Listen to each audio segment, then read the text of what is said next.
Lord, no one comes to the Father except through me. Alleluia, alleluia.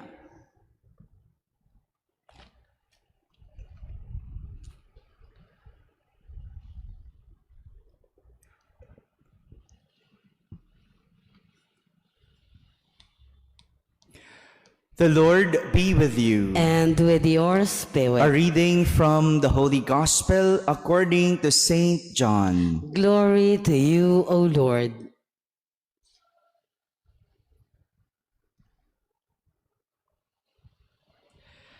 Jesus said to his disciples, "Do not let your hearts be troubled. You have faith in God. Have faith also in me. In my Father's house there are many dwelling places. If there were not, would I have told you that I am going to prepare a place for you? And if I go and prepare a place for you, I will come back again and take you to myself, so that where I am, you also may be. Where I am going, you know the way." Thomas said to him, "Master, we do not know where you are going. How can we know the way?" Jesus said to him, "I am the way and the truth and the life. No one comes to the Father except through me." My friends, the Gospel of the Lord. Praise to you, Lord Jesus Christ. Good morning, my dear brothers and sisters. Good morning, Father. Our Gospel today is commonly used and heard during funeral masses. Pangpatay, pangmisa ng patay ang ating ebanghelyo sa araw na ito. Maybe some of you were surprised. Bakit naman pangpatay yung araw na ito? 'Di ba? Akala ko ba pagkabuhay? I thought we're celebrating Easter. Bakit pangpatay ang ating gospel? But this gospel is not for the dead. Though it is for the funeral, but it is not for the dead, but those for us who are alive. Alive but feel dead. Para sa mga buhay na pakiramdam sila'y patay. And who are these? Those who are troubled. Those who are anxious and worried. Sila yung mga buhay na walang buhay dahil wala nang ginawa kundi ang mag-alala at mangamba. Imagine that kind of life, no? Instead na nag-i-enjoy ka, ang dami mong alalahanin. Instead na nagtatrabaho ka, ang dami mong iniisip. Jesus is talking to his disciples in our gospel during the Last Supper. This was the setting of our gospel, the Last Supper. Do you still remember that? Do you have a picture of Last Supper in your mind? Diba? O sa mga kainan natin, diba? May mga Last Supper. Ito yun. Habang sila'y huling naghahapunan, Jesus is talking to them. And Jesus, during that time, knew that their hearts were full of troubles. Maraming alalahanin, maraming bumabagabag sa kanilang puso. Because they keep on hearing from Jesus that He will be gone. Mawawala siya. And someone will betray Him. And someone will deny Him 3 times.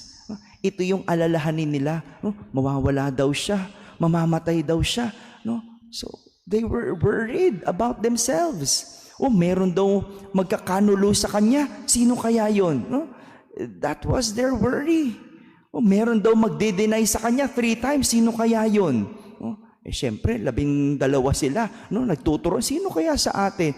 Those were the things running in their mind and hearts. Ito yung laman ng kanilang mga puso. Puro alalahanin.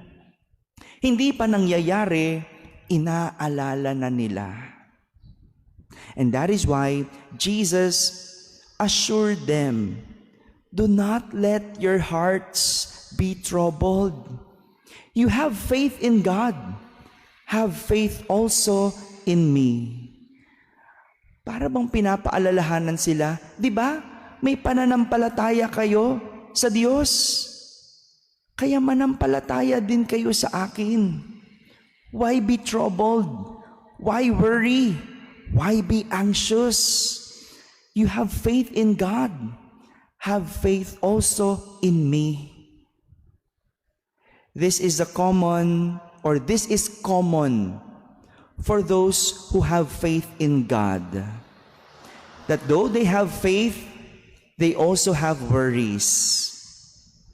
That they believe in God, but they are anxious in life. Isn't that a contradiction? No wonder there are faithful who read the horoscope, believe in zodiac signs, and even go to fortune tellers. Nakakahiyaman, sa Quiapo may ganun. No? Sa tabi ng simbahan may manghuhula. At bakit may manghuhula? Kasi may nagpapahula. Imagine the irony and contradiction. Remember what Jesus said in our gospel. I am the way and the truth and the life. Ako ang daan, ang katotohanan at ang buhay. Therefore, we do not need to worry. We don't need to worry where to go or what to do because Jesus is the way and the truth. Hindi lang nasa Kanya ang daan at katotohanan. Siya ang daan. Siya ang katotohanan. Anxious about life? He is the life. Hindi lang nasa Kanya ang ating buhay, kundi Siya ang buhay.